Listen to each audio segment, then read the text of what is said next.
natin ay dito po sa 1 Timothy chapter 6. At basahin lang po natin yung verse 17. Tayo po tumayo. Isang verse lang po tayo. Sa mga naka-join po sa Google Meet, so buksan po nyo ang Biblia sa 1 Timothy chapter 6 verse 17. Sabi doon, charge them that are rich in this world, that they be not high-minded, nor trust in uncertain riches, but in the living God, who giveth us richly all things to enjoy. So, purihin po ang Diyos sa mga salitang ating binasa. Tayo po'y manalangin, ang mapagpangirahan sa lahat. Salamat po Diyos muli sa pagkakataon na kami po'y narito upang magpalakasan sa isa't isa. Nawa po ay bigyan mo kami ng pagkaunawa sa mga salitang aming papag-aralan ngayong umaga. Nawa hindi po ang sarili namin maitaas, kundi po ang iyong karangalan, kalulad at kabanalan ang makita po sa bawat isa po sa amin. Salamat po Diyos sa umagang ito. At tanong po ang mga hadlang, gawa ng kaaway, alisin mo ito sa aming kalagitnaan upang kami po ay makapagsamba sa inyo sa Espiritu at katotohanan. Salamat po Lord. At lahat po ito ay dinadalangin namin sa pangalan ni Jesus. Amen and amen. So tayo po mga kapuna, mga kapatid, at ang ating pag-aaralan ngayon ay pinamagatang nandito po sa verse 17. Sabi doon, but trust in the living God. No? But trust in the living God. So yung pinakamaikling tema po natin ngayong umaga.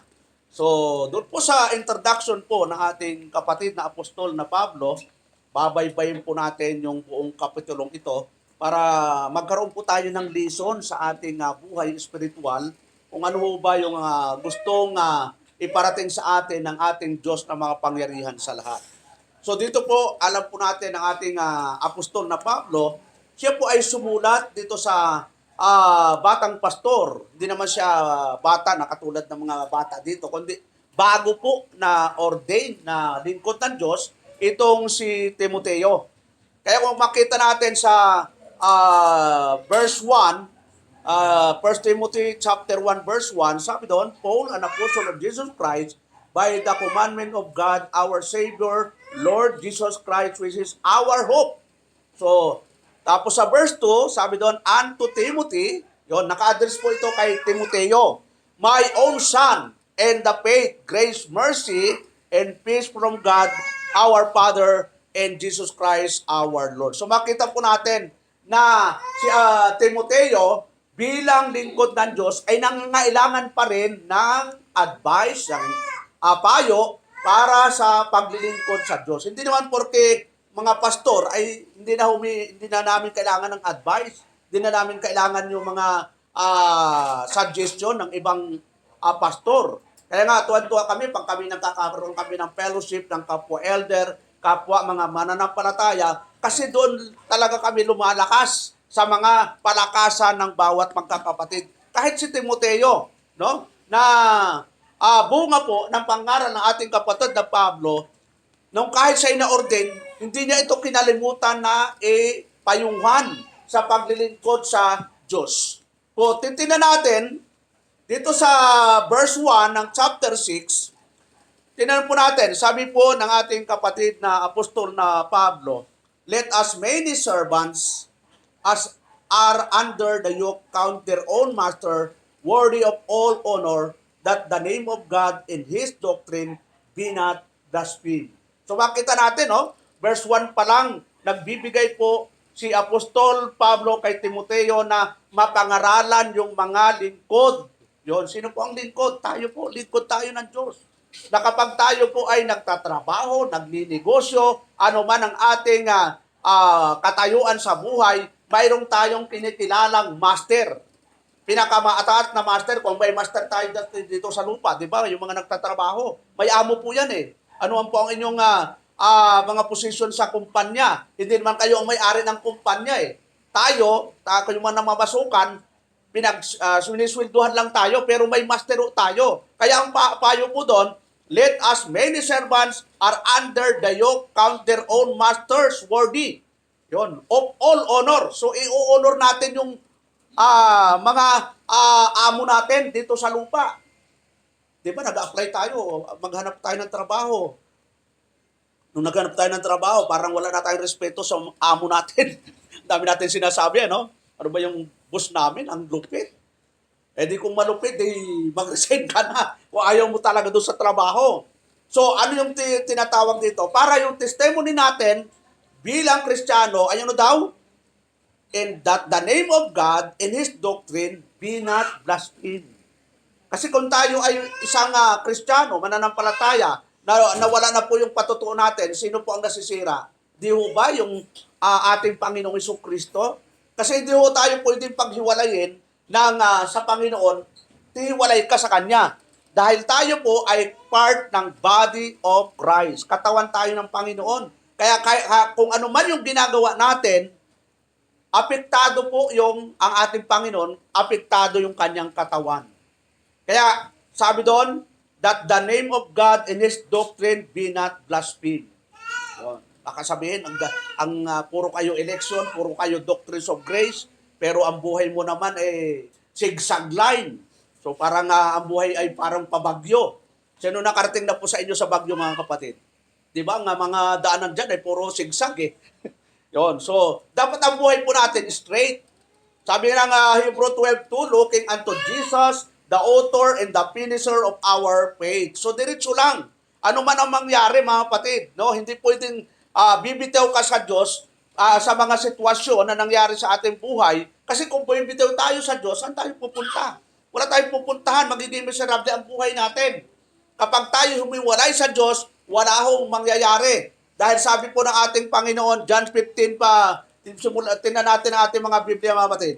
Dito po sa John 15:5. Yan, palagi natin itong binabasa. Pero ulit-ulitin natin para reminder po sa atin ng pag hindi pananatili sa Panginoon ay magre-resulta ng hindi maganda sa buhay natin. Sabi ito sa 15:3, 15:2, every branch in me that beareth not fruit, He taketh away.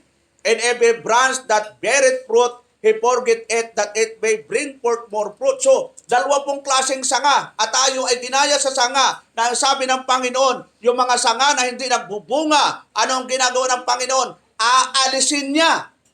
Yun, kasi wala tayong pakinabang sa ministry. Hindi na tayo kagamit-gamit. Nagiging kagamit-gamit na tayo sa sanlibutan. Sa halip sa gawain ng Panginoon, hindi na tayo nagagamit. Kaya anong gagawin ng Diyos sa atin? He taken away. So, kaya nga, magtataka tayo, bakit pastor, marami nang naalis sa atin? Hindi ko alam, ano sa Diyos? Diyos lang po ang nakakaalam. Ngayon, kung magpasalamat ka, narito ka pa. Hindi ka pa tinatanggal ng Panginoon kasi kung pag inalis ka na ng Diyos, abay, delikado na yon. Bakit to?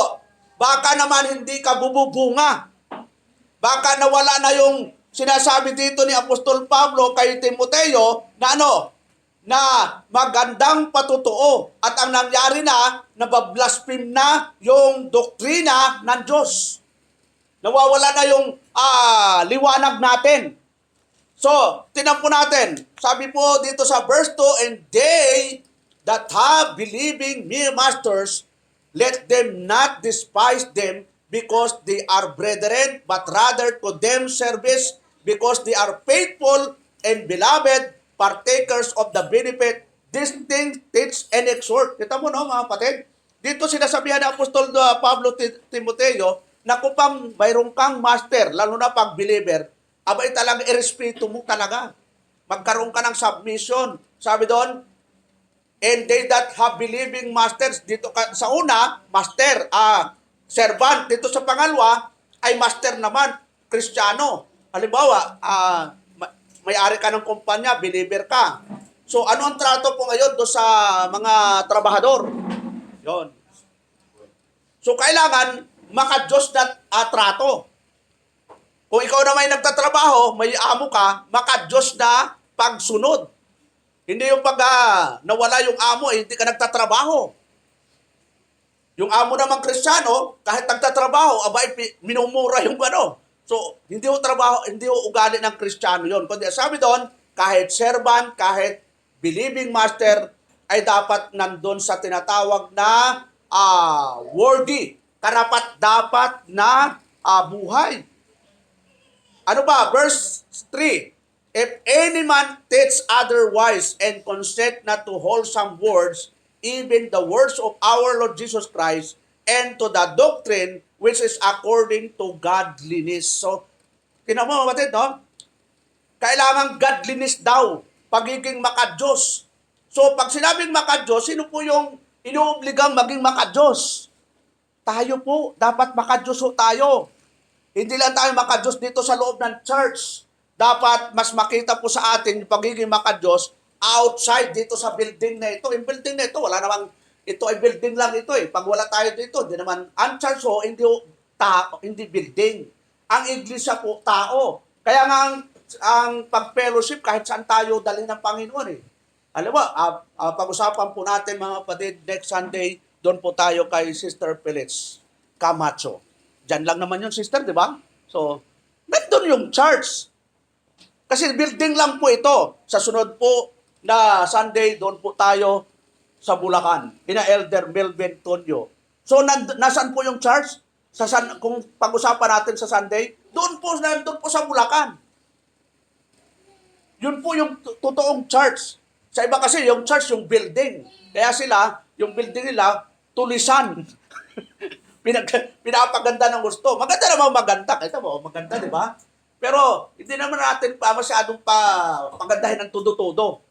Na napababayaan naman natin yung personal natin na relationship sa Diyos. Maganda nga yung building, pero yung puso natin ay punong-puno ng mga kamunduhan, punong-puno ng worldliness. Ay walang silbi yung ganda ng lugar natin kung yung puso at isipan natin ay hindi naman maayos. Kaya sabi doon ni Apostol Pablo kay Timoteo, ano ituturo? Sabi doon, yung tamang doktrina ng pagiging makadiyos. Yon, godliness. Yung pagiging makadiyos. Maya makikita natin. At sabi po doon sa verse 4, he is proud, knowing nothing, but doting about question, and strife of words, whereof cometh envy, strife, railings, evil, surmising. Yun.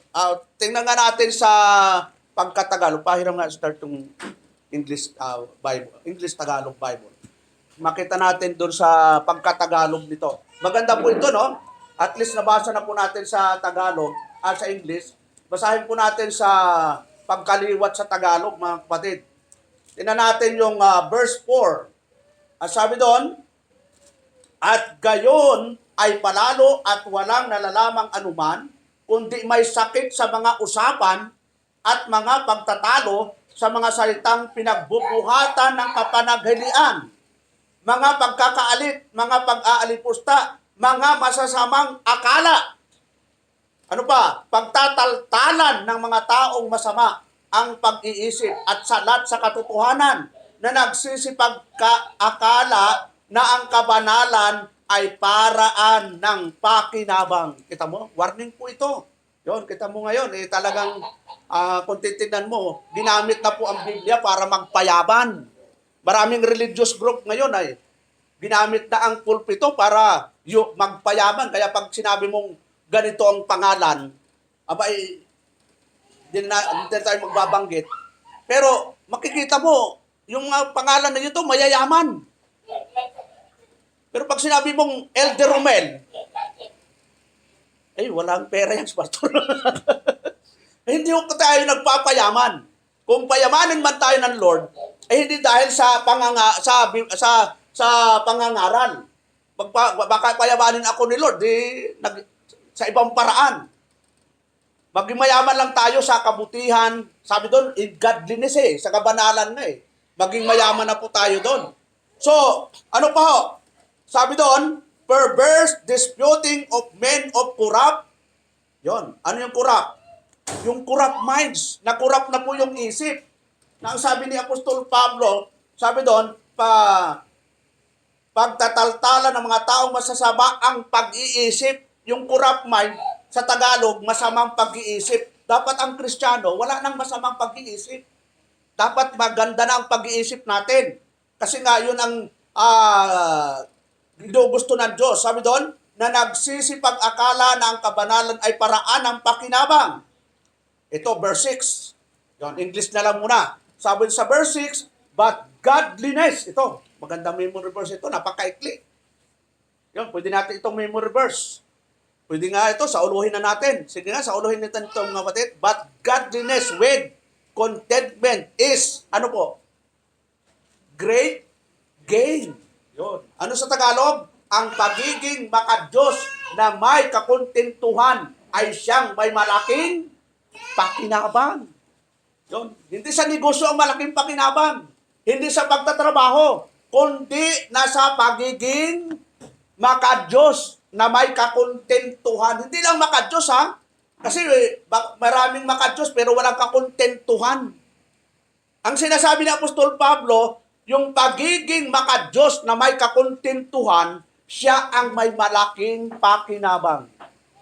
Kita mo, yung mga taong may kakontentuhan, makikita mo yan sa aura. Makikita yan sa mukha. Bumabata. Bakit? Alam mo, wala kang kakontentuhan. Anong iisipin mo? Puro isip dito, isip doon. Edi anong mangyayari sa'yo? Mai-stress ka. Kung anong dumating na blessing, magpasalamat ka, Lord, salamat po. Hindi nung, Lord, bakit ganito lang? Ang dami kong bibilhin. Alam na Diyos yung pangangailangan natin, mga kapatid. Kaya wag ho tayong ma-stress sa buhay. Kasi yung pagiging makadiyos, pag hinaluan mo ng doubt, hinaluan mo ng mga problema na parang wala tayong tiwala sa Diyos, abay, hindi tayo kalulugdan ng Diyos. Kasi ang pagtitiwala sa Diyos, ibig sabihin, nagtitiwala ka na ano man yung pangailangan mo, ipoprovide niya. Ano lang ang gagawin natin, mga kapatid? Sige nga, sauluhin natin, memorize natin, laksan natin, Matthew 6:33.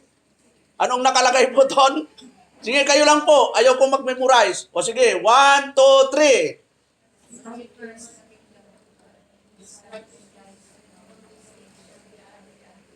Yon, parang mahina. Yon, di ba? Napakagandang verse na yon. Kung isa sa puso natin, nanamnamin natin, kumbaga sa pagkain, ay ba huwag bumuog na, huwag yung pagkasubo, lunok agad. Ang pagkain, ninanamnam. Ganon din yung verse. Napakaganda yung verse na yun eh. Tingnan natin mga kapatid, isa-isahin po natin yung verse na yun.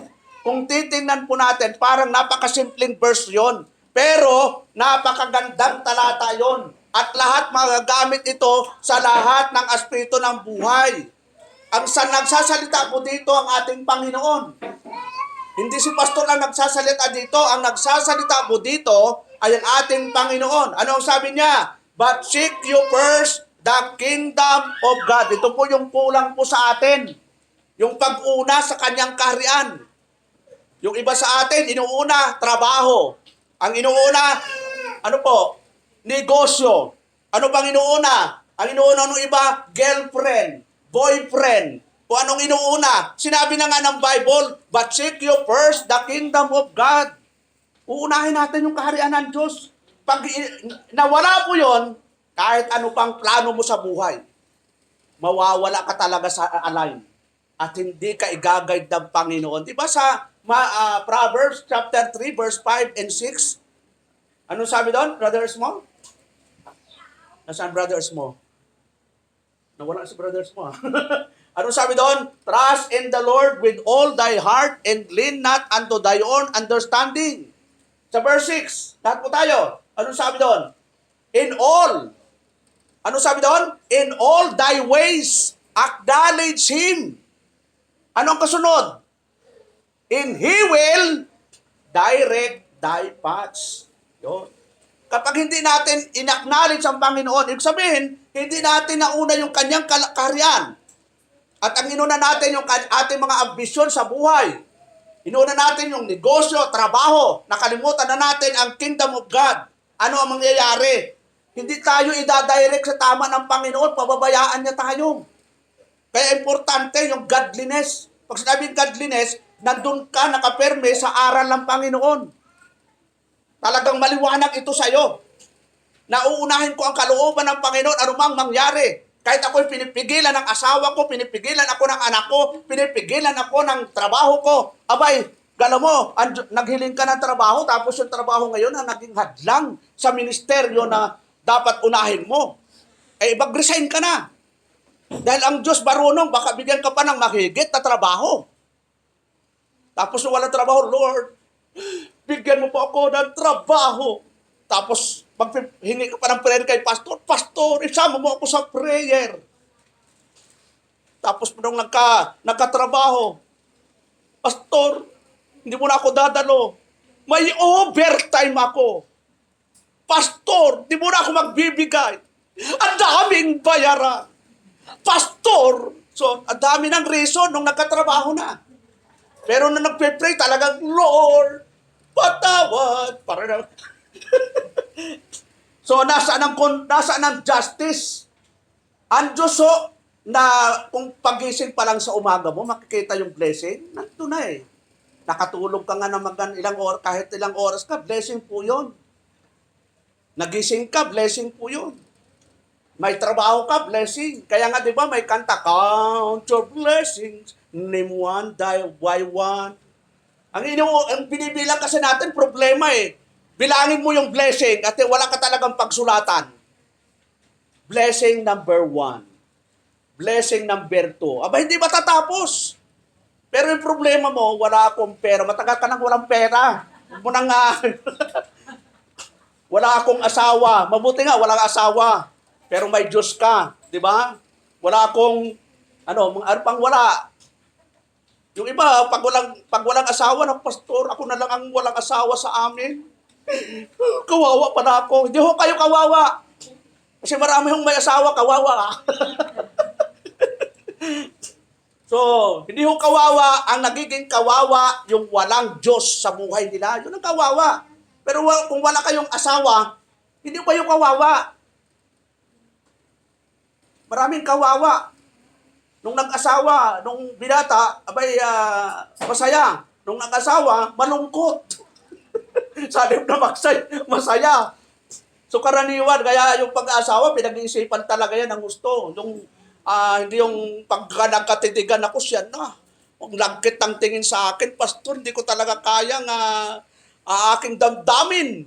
Nako, mga tingin na yan, hindi po pwede yan. Diba, sa Bible nga, diba? Talagang in the process talaga. Yung relationship. Kaya yung mga kabataan natin, lalo na sa high school.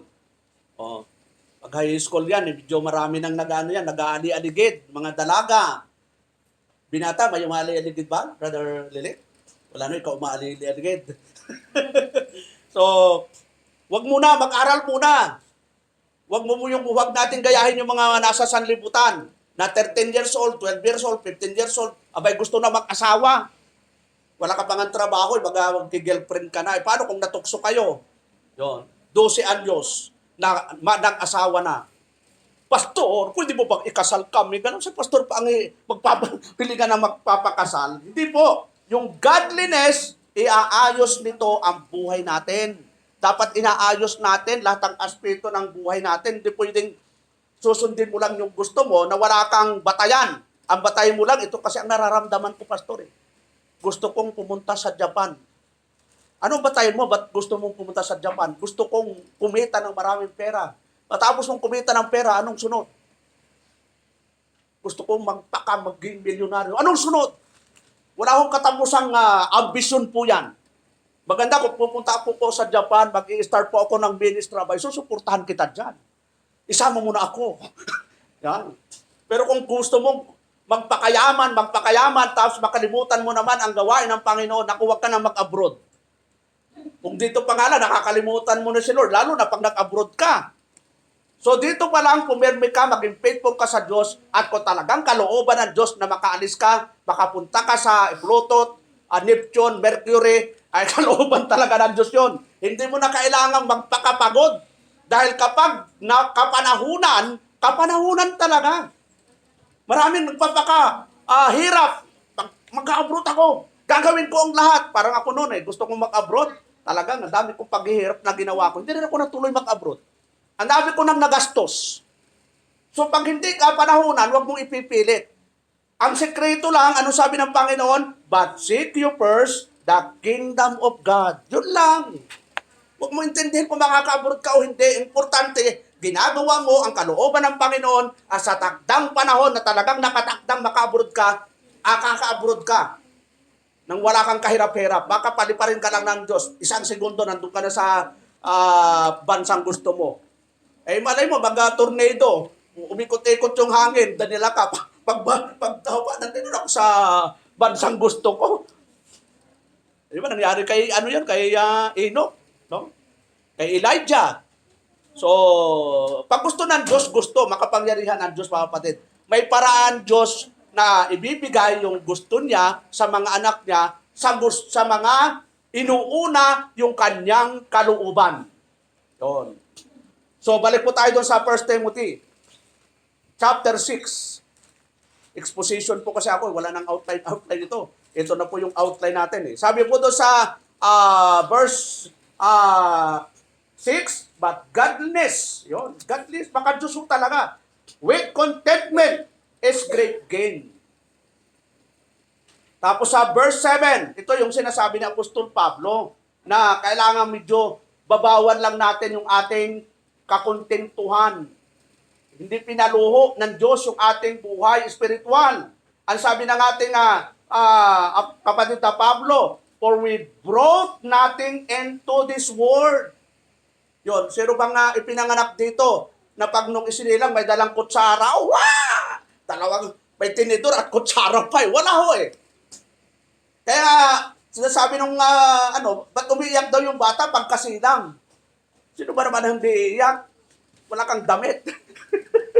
Wala ka talagang zero talaga eh. Pagkalabas mo, totoo yung sabi ng Bible. Nang sabi doon, for we brought nothing into this world. Anong kasunod?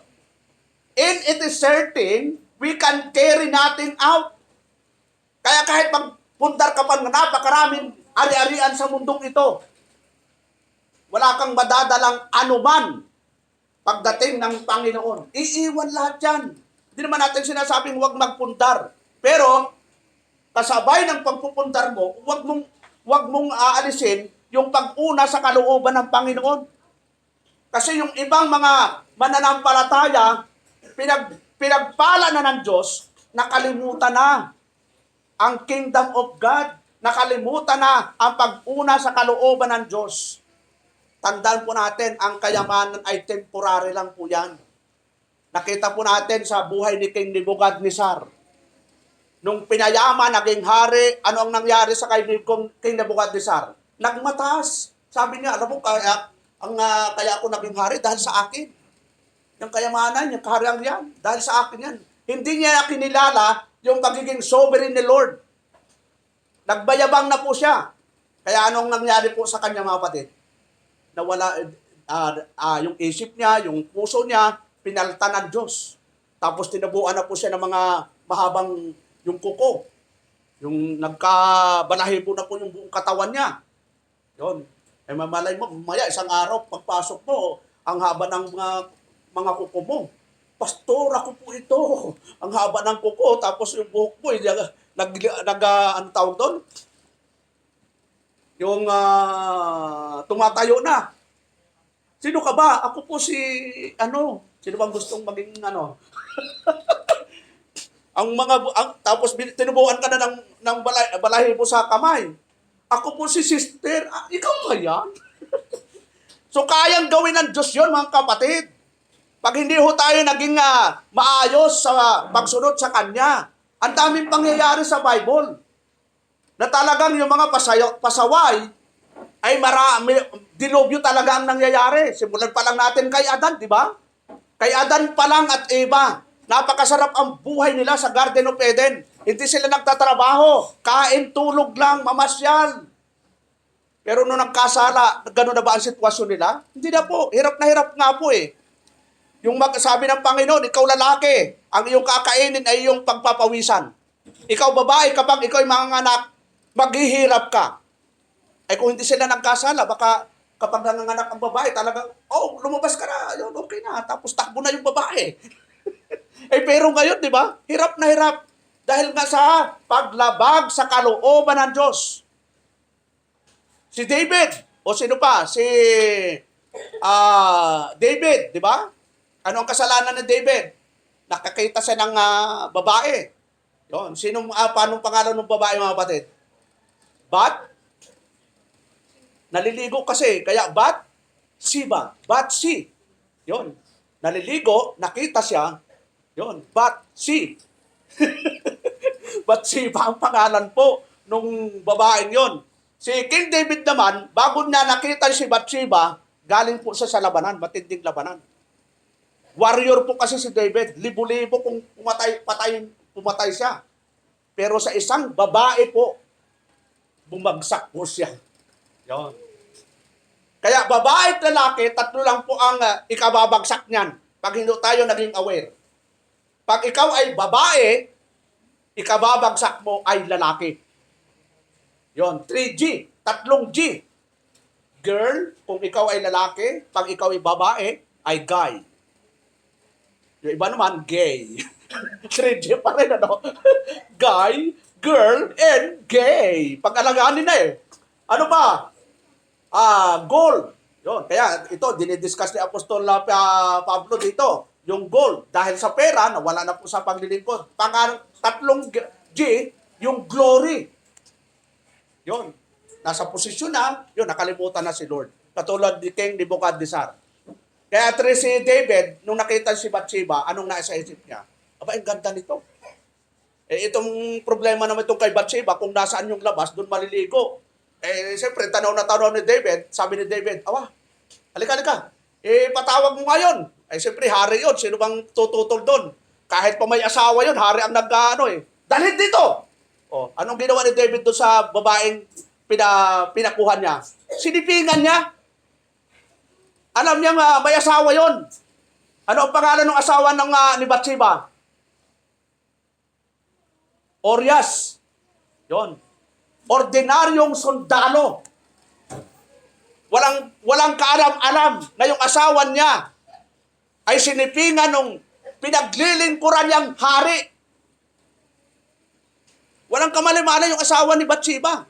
Na yung asawa niya ni si Bathsheba, si Bathsheba, siyempre, kahit ayaw niyo, hari ang nagsabi.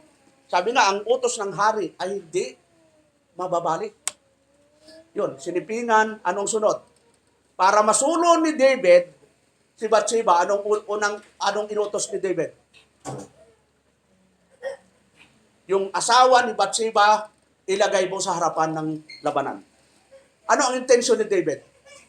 Para mamatay na yung asawa ni Bathsheba, para, masulo na niya si Bathsheba. Sunod-sunod na yung kasalanan, mga kapatid. No? Kaya kapag gumawa ka ng kasalanan, pag hindi ka naging humble sa Diyos, hindi mo yan pinagsisihan agad, sigurado, mamumunga, manganganak ng kasalanan yan. Sunod-sunod yan. Kaya ina-encourage talaga ng Bible na kapag tayo po ay nagkasala, hindi naman sinasabing hindi tayo nagkakasala, pero ito po yung payo. Tingnan nga natin si 2 Chronicle, mga kapatid. Buksan niyo yung mga Bible, mga kapatid. Para makita po natin na bilang tayo mga Kristiyano, tayo po ay dapat nandun sa pagpapakumbaba. Tingnan natin, 7:14. Sabi doon, if my people, which are called by my name, shall humble themselves and pray and seek my face and turn from their wicked ways. Yon. Ano yung una? Humble. Pangalawa, pray. Pangatlo, seek my face. At pang-apat, ano pa? And turn from their wicked ways. Ano ang mangyayari? Anong resulta nun? Then will I hear from heaven. Ano ba? And will forgive their sins. And will heal their land. Galam mo yun, Kung nasa matindi kang problema ngayon dahil sa kasalanan, ihihil ng Panginoon yan. Ibabalik ng Diyos yung dati mong kasiglahan sa paglilingkod. Magawa lang natin yung 4 na bagay. Ano yung 4 na bagay? Magpakumbaba, manalangin, unahin ang kalooban ng Diyos, at talikdan ang kasalanan. Anong gagawin ng Diyos? Then I will hear from heaven and will forgive their sin Yun. Papatawarin. At ano pa? Will hear their land. Kasi itong bayang Israel na ito, kahit sila nagtatanim, wala silang maani. Dahil sa kailang kasalanan. Pero yung iba nag-aani, pero parang naglagay sila ng tubig sa basket. Parang wala lang.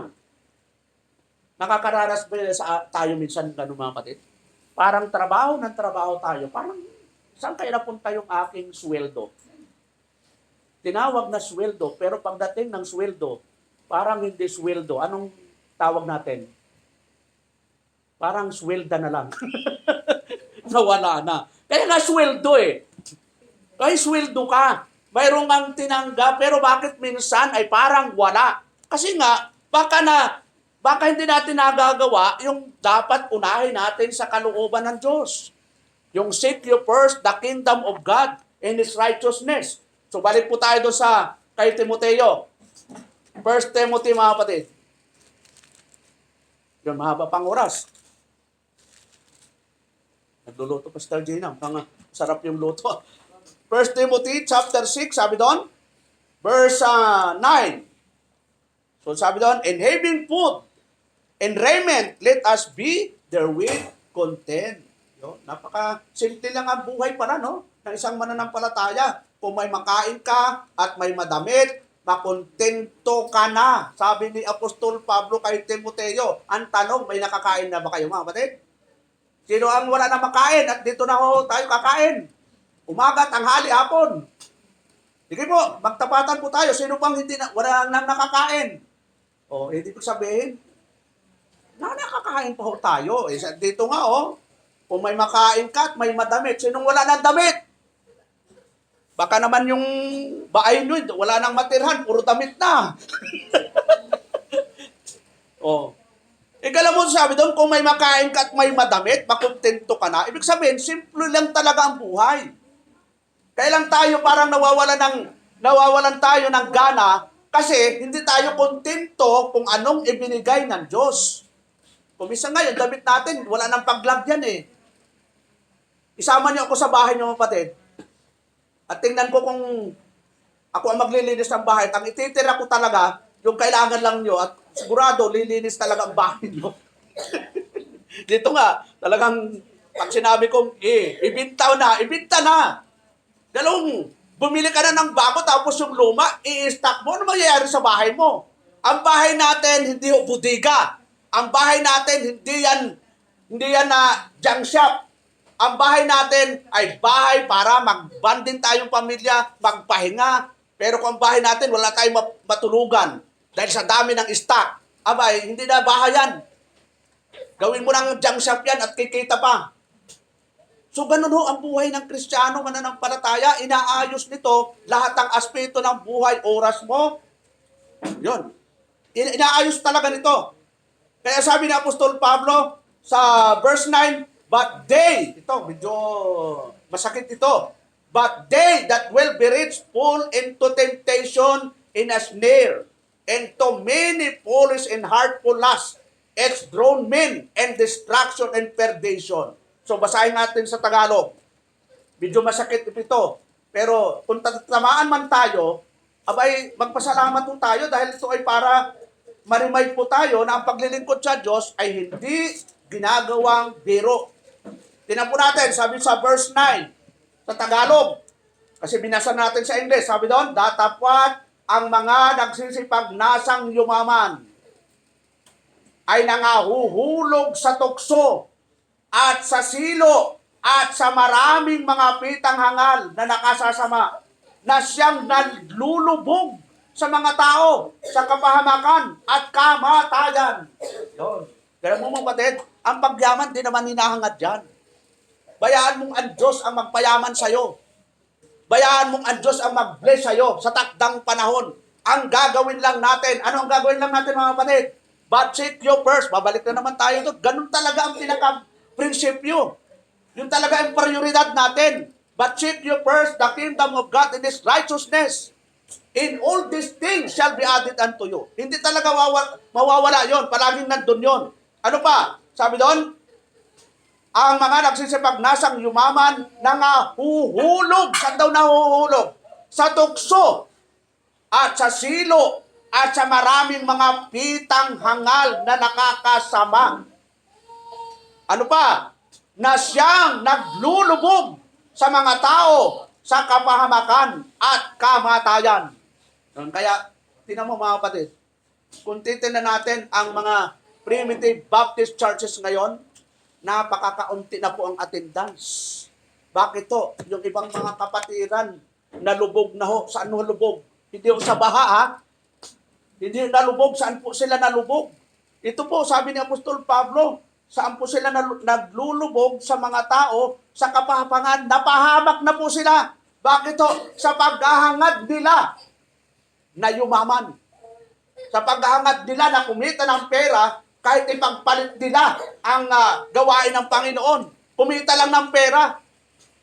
Hindi ba makapangyarihan ang Diyos, mga kapatid, na kayang isupla yung pangailangan natin?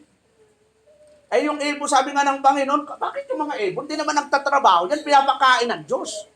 Ay sabi, ikaw pa, nakakaunti ang pananampalataya? Kaya kapag gawain ng Panginoon, gawain talaga. Wag tayo magbibigay na excuse, Pastor, di mo na ako dadalo. Bakit sister? Bakit brother? Ang dami mong reason. Ay kung sabihin naman ng Lord, sige, hindi na kita bubuhayin ngayon. Hindi kita papahingahin. Hindi ka maghihinga ng 3 oras. Ay anong mangyayari sa'yo pag hindi ka huminga ng 3 oras? Patay ka na. Akala natin, ang Diyos nagbibiro. Ang Diyos ay hindi nagbibiro, mga kapatid. Dapat tayo ay talagang seryoso na maglingkod sa Diyos. Tingnan po natin, sabi ni Apostol Pablo po dito. Sabi doon sa verse 10, for the love of money. Yun, kita mo? Ang issue pala ng mga Kristiyano ay yung pagmamahal sa pera. Sabi doon, for the love of money is the root of all evil. All evil daw. Ay saan nagsisimula daw? Sa pagmamahal sa pera. Hindi masama ang pera. Pero kung itong perang ito ang magiging dahilan para mawalay ka sa Diyos, hindi na maganda yan, mga kapatid. Sabi dito, sapagkat ang pag-ibig sa salapi ay ugat ng lahat ng uri ng kasamaan. Kita mo ngayon, no? Ang daming balita, pugo. Doon. Ang kontrobersyal ngayon ay si Carlos Yolo, naka-2 goal. At yung nanay niya, yun, alam mo, ikukwento ko sa inyo yung kabuuan, yung kanilang kontrobersyal. Di ba, nagkaginto si Carlos Yolo. Sino po yung girlfriend niya? Si Chloe. Alam ko yan. Chloe pala. Yun. So, anong nangyari po sa pamilyang ito? Wala namang balita tayo dati doon sa pamilyang ito ni Carlos Yolo na nagkaginto ng 2 sa Olympic. Talagang proud ho yun ang Pilipinas. At magkano po yung kanyang matatanggap na pera, reward? Nasa 50 million.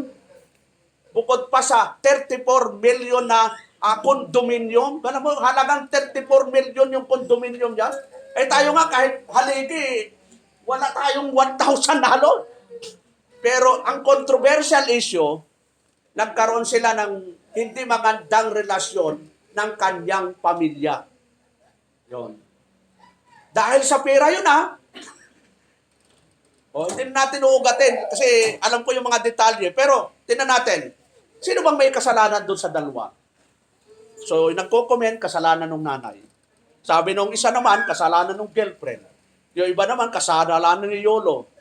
Ang realidad ho, mga kapatid, pareho talaga yung 3, mayroong makikita tayong mali. Yon. Number 1 ho. Ang number 1 ho doon, siyempre yung nanay na nagbigay ng komento. Doon habang naglalaban si Carlos Yolo, saan siya nag-chair? Sa Japan. Alam mo yun, anak mo naglalaban ang iyong, Japan! Ito naman ang ano naman. Bilang anak, hindi mo naman kailan tingnan yon. Dapat, nandun yung puso mo, nanay ko ito Mula maliit, nasa 10 pa lang ng nanay, nagpalaki, bago ako nagtagumpay, magka-gold, siya ang kakasama ko eh. Ano man pagkukulang ng mga magulang, mga anak, hindi dapat maging dahilan para magsalita tayo ng hindi maganda sa mga magulang natin. Wala tayong karapatan na kahit magkamali ang mga magulang natin ay magsasalita na tayo ng against sa kanila. Yun, alam mo yung sinasabi ng Bible na irespeto ang magulang, kahit anumang makita natin mali sa mga magulang natin. Huwag tayo magsasalita na against sa kanila. Kahit magkaroon pa tayo ng boyfriend, girlfriend, still, magulang pa rin ang number one. Kasi sabi nga, iwanan na tayo ng lahat. Pero ang magulang minsan talagang nandyan nagsusupport. Yan, support ng support yan. Sabi nga, natitiis ng anak ang magulang. Pero yung magulang, ano po, hindi matitiis ang anak. Nagsasalita lang yan dahil natural lang ho sa mga nanay, talagang ang parang Armalite eh. ang mga nanay talagang pagkagising pa lang, parang machine gun. Parang machine gun yan. Pero, realidad ho, parehong may mga makikita tayong mali. Pero, and the road ho po talaga noon, ay dahil sa pera talaga. Bakit to? Yung nanay kasi, di ba, nag-withdraw ng 70,000. Hindi po pinalam kay Yolo. Yun ang nasisilip kayo ni Carlos Yolo na nag-withdraw, hindi pinaalam. So, pera talaga ang pinagbulan talaga ng away ng pamilyang ito. So, nating ungkatin, kasi doon talaga nakalagay, the love of money is the root of all evil. Malawak po talaga yan, na kung ating babaybayin mga kapatid. O si Ropa Gutierrez, bakit pumayag siya na magpakasal doon sa boyfriend niyan taga Istanbul? Ano pong pangalan ng kanyang naging asawa? Ha? Ayun. So, ngayon sabi niya, nung napag-asawa, binubugbog naman siya. Ayun sabi niya, ang may gusto lang naman yan yung mama ko eh. Yun, napilitan lang siya kasi alam niya mapira daw ito eh. So, anong tinignan niya? Stability, financial financial freedom na makasuporta, pero hindi natin alam na naisanla na pala natin yung kaluluwa natin sa yung ating katawan sa taong yon o sa kanino man. Dahil sa paghagad natin ng pera. Ang pera mahalaga, nagsasagot sa mga pangailangan natin material. Pero kung ito yung magiging dahilan para mapahamak tayo, pagpermi na lang tayo dito sa Pilipinas, mga kapatid. Pagtanim na lang tayo ng kamote. Ano pa? Saging, kasaba. At least wala tayong problema. Kaysa marami tayong pera, mapapahamak naman tayo in the end. Tapos pagbalik natin, Pastor! Pastor! Iyak-iyak ka. Nung ina-advise ka ni Pastor, matigas ka pa sa bato. Kaya kapag nag-advise sa Pastor, ikabubuti mo yon, huwag mong baliwalain yon. Kasi ang daming in-advise siya ng Pastor, hindi siya kinig. In the end, kapahamakan po talaga eh. Kaya hilin ko lang po sa inyo mga kapatid, kapag in-advisean kayo ng Pastor, maniwala po kayo. Kasi hindi naman mag-a-advise yan sa ikasasama natin. Ikabubuti po natin yan. So ano pa mga kapatid? Sabi doon, for the love of money is the root of all evil, which some coveted after. Ito yung mga bigat doon. Coveted after. They have erred from the faith and purged themselves through with many sorrows. Yun, nawala na po sa pananampalataya. Ang inintindi na lang, kumita ng pera, kumita. Pag ang inintindi mo'y kumita ng kumita, hindi na tayo yung magkikita-kita. Kaya marami, wala nang kita-kita, bakit puro pera na lang.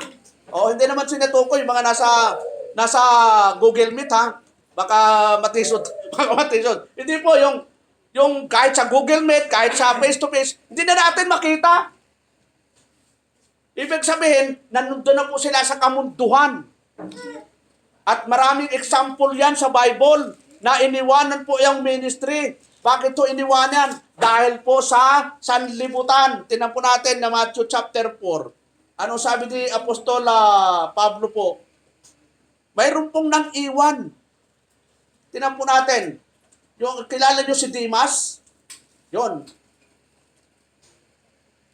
Na sinasabi ni Apostol Pablo yon na si Dimas ay iniwanan po siya at napunta kung saan-saan na. Nandun na, naging makamundo na. So ibig sabihin, pwede mangyari po sa buhay natin yan mga kapatid. Kaya dapat tayo po, kung ano yung palatuntunan ng Diyos, ay pumirpimo tayo.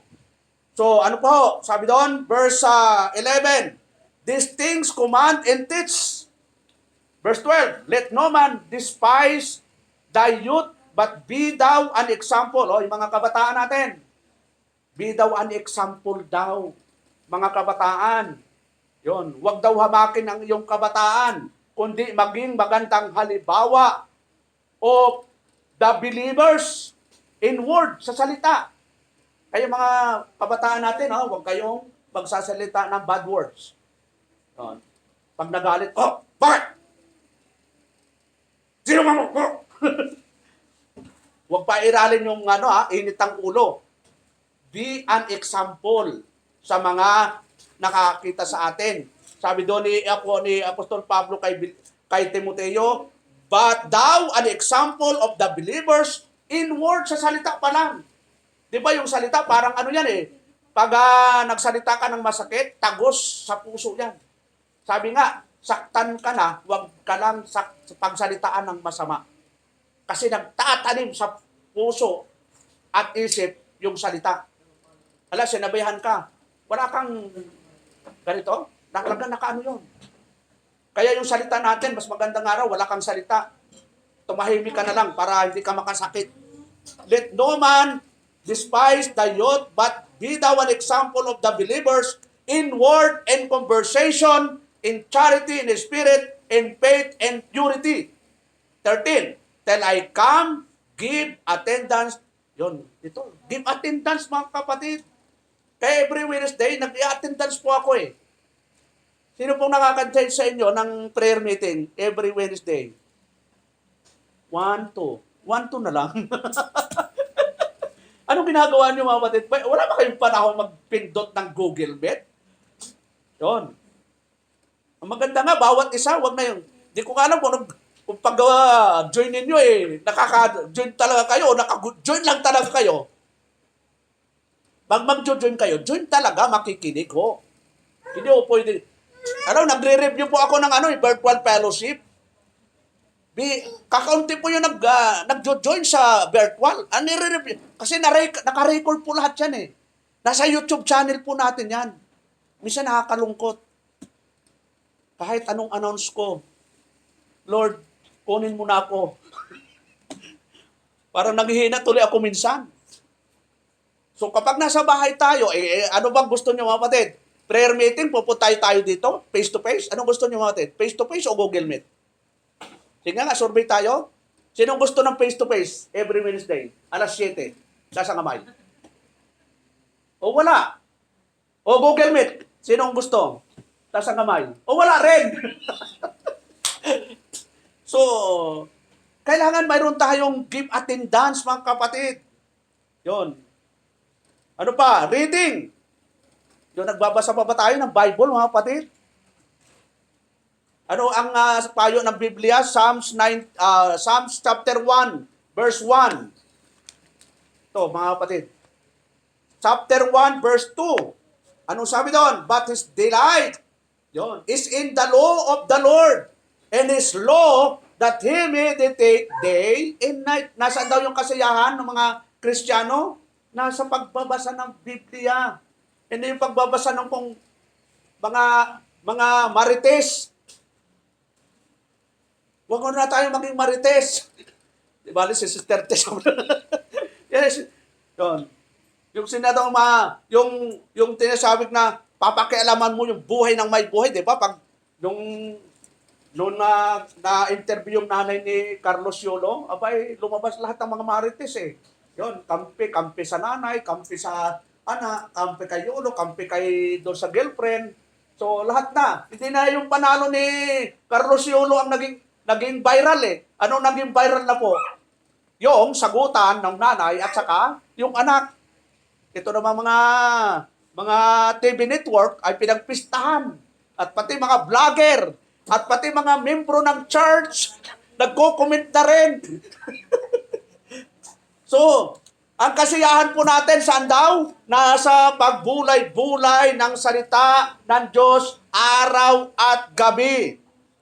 At ano ang mangyayari? Tingnan natin, verse 3. And he shall be like a tree planted by the rivers of water, that bringeth forth his fruit in his season, and his leaf also shall not wither, and whatsoever he doeth shall prosper. Yun. Kapag nagbubulay-bulay ka ng salita ng Diyos, ninanamnam mo ito, isinasa puso mo, ano, para kang na kahoy na natanim sa tabi ng ilog. Yun. Talagang sagana. Ano pa? Ano po yung sabi ni Apostol Pablo po dito? Tapusin na lang po natin. Sabi doon, fight the good fight of faith. Lay hold on eternal life, whereunto thou art also called, and hast professed a good profession before many witnesses. Tapos sa 13, I give thee charge in the sight of God who quickeneth all things before Christ Jesus, who before Pontius Pilate witnessed a good confession. Verse 14, that thou keep this commandment without spot. Oh, without spot. Ano yung without spot? Unrebukable. Yun, ang hirap nyo sabihin, alam mo sister, magbago ka na. Asama ng ugali mo eh. Alam mo, nire-review ka. Ang nagre-review pa sa'yo, unbeliever. Ganun. Di ba membro ka dyan sa Primitive Baptist? Ganun ang ugali mo. Di ba parang So, sa halip na ikaw ang mag-rebuke doon sa unbeliever, ikaw ngayon ang nire-rebuke. Di ba Kristiyano ka? Bakit ganun ang ugali mo? Kasi inaasahan nila na kapag Kristiyano, mataas po yung expectation nila mga kapatid eh, na yung ugali mo maayos, yung buhay mo may patutuo. Yun ang sinasabi ni Apostol Pablo dito mga kapatid. Sabi doon, verse 14, that thou keep His commandments without spot, unrebukable, until the appearing of our Lord Jesus Christ. Hanggang pagbalik ng Panginoon, maganda yung patutuo natin. Hindi lang ngayon. Tapos bukas, ang sama na naman ang patutuo mo. Until, sabi ng kapatid na Pablo, kay Timoteo, until the appearing of our Lord Jesus Christ. Verse 15, which in His time, He shall show all is the blessed and only potentate, the King of kings and Lords of lords. Ano pa? Verse 16, who only hath immortality, ito yung ating Diyos, dwelling in the light. Saan daw naninirahan yung Diyos natin? Sa liwanag which no man can approach unto, whom no man had seen nor can see, to whom be honor and power everlasting. Amen. Ito 17. Ito yung pinaka-teksto natin kanina mga kapatid. Sabi doon, charge them. Yon, hindi natin pwedeng ikaila na may mga Kristiyanong pinagpalak materially. Kasi hindi naman pare-parehas yung level ng financial stability natin. Kaya mayroon din sabi doon sa una ipangaralan mo yung mga mayayaman na Kristiyano. Mayroon mo nga mga Kristiyano mayaman. May mga Kristiyano naman hindi kayamanan. Kaya mayroong sinacharge si Apostol Pablo. Kaya sabi doon, sa mga mayaman, charge them that are rich in this world. Kung pinagpala tayo ng Diyos sa material mga kapatid, abay magpasalamat tayo. Ang sabi ni Apostol Pablo, that they be not high-minded. Huwag daw mapagmataas. Naiisip na ako, andaan mo, kaya ako nagkapera dahil sa pagsusumikap ko. Dahil sa aking kalakasan, abay, inano mo na yung ng Panginoon, ang kalakas ay galing sa Diyos. Kaya ka nagkatrabaho, ibigay ng Diyos. Pwede namang alisin ng Diyos yung lakas mo. Pwede namang pilayan ka na ng Diyos. Hindi ka tapat ha, pipilayan na kita, hindi ka na makatrabaho. So anong gagawin mo? Lord, ibalik mo sa akin ang lakas ko. O, iiyak-iyak ka na naman. So, ano pa sabi doon? Nor trust in certain riches. Huwag daw maging mapagmataas. Huwag magtiwala sa kayamanan. Saan daw tayo magtitiwala? Yun, ito yung ating pinakatima. Trust in the living God. Magtiwala sa buhay na Diyos. Bakit to? Who giveth us richly all things to enjoy. Siyang nagbibigay ng lahat ng bagay para i-enjoy natin. Ano yung word na enjoy doon? Abay, fruit of the Holy Spirit, yung enjoyment. Ibig sabihin, na i-enjoy mo yung mga spiritual blessing na ibinigay sa atin ng Panginoon. Ay yung spiritual blessing, yung pagkapili pa lang sa atin, di ba?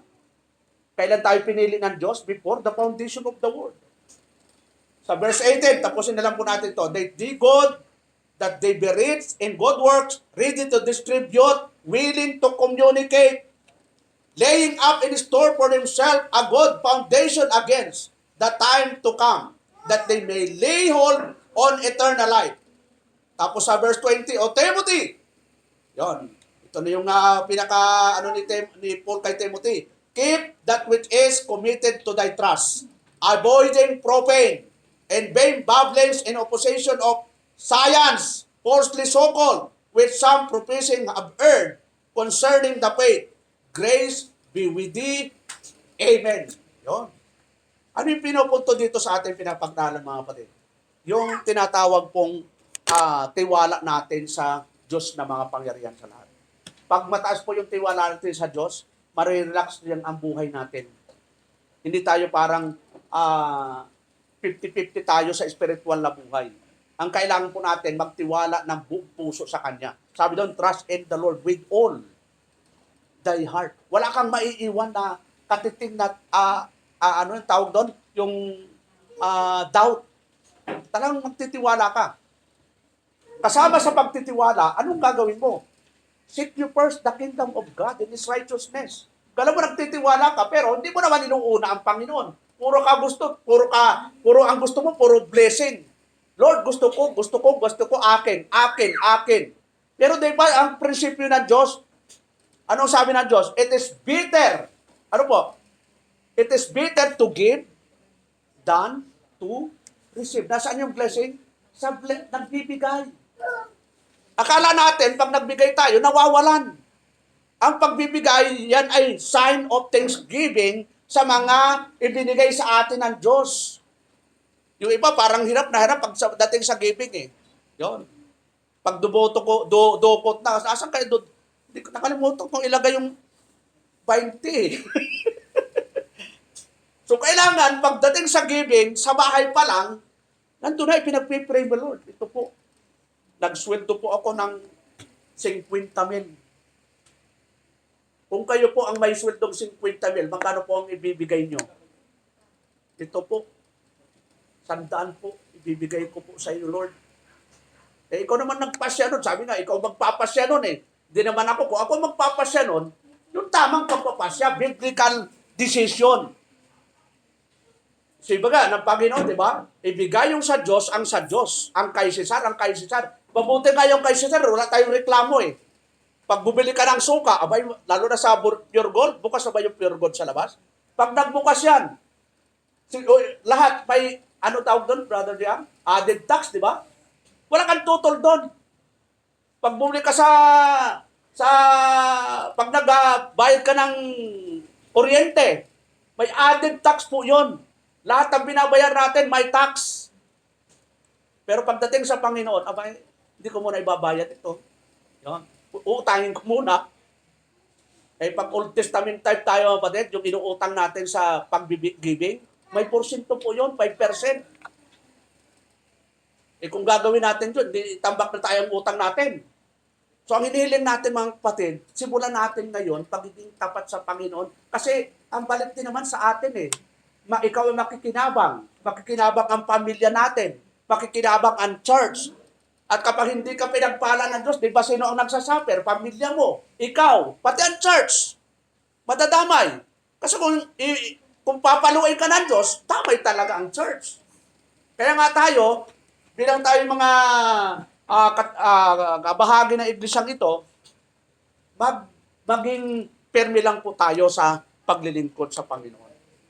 So tayo po ay tumayo at tayo po ay manalangin. Okay, salamat o Lord sa umagang ito, sa iyong kabutihan, sa iyong biyaya. Salamat o Lord. At nawa, sa mga natitira pa pong oras, kayo po ang mangunat kumabay sa pangalan ni Jesus. Amen. So, yun po, mga kapo muna, bago tayo paawit, ay announcement, no? Next Sunday po, ganoon din po ang oras natin, 10:10. Pero wala po ako sa Sunday. Ang magpipreach po dito ang ating elder ng Primitive Baptist Bulacan, si Elder Melvin Tonyo. Yun. So, lunch po kayo sa Sunday, magdala lang po kayo kung anong pwedeng dalhin. Dala po kayo ng litsong manok, kahit anong litson. So, Sunday po, nandito po ang ating Elder Melvin Tonyo. Ako naman po, napag-usapan po namin ni Elder Marshall na dadalaw po kami sa Kabanatuan. Yon, request po kasi minsan, kailangan po namin talaga ng fellowship bilang mga elder. So, nagpe-fellowship kami. So, pag-pray nyo na after ng Kabanatuan, baka kagaya naman ako, no? Kasi mayroon kaming mga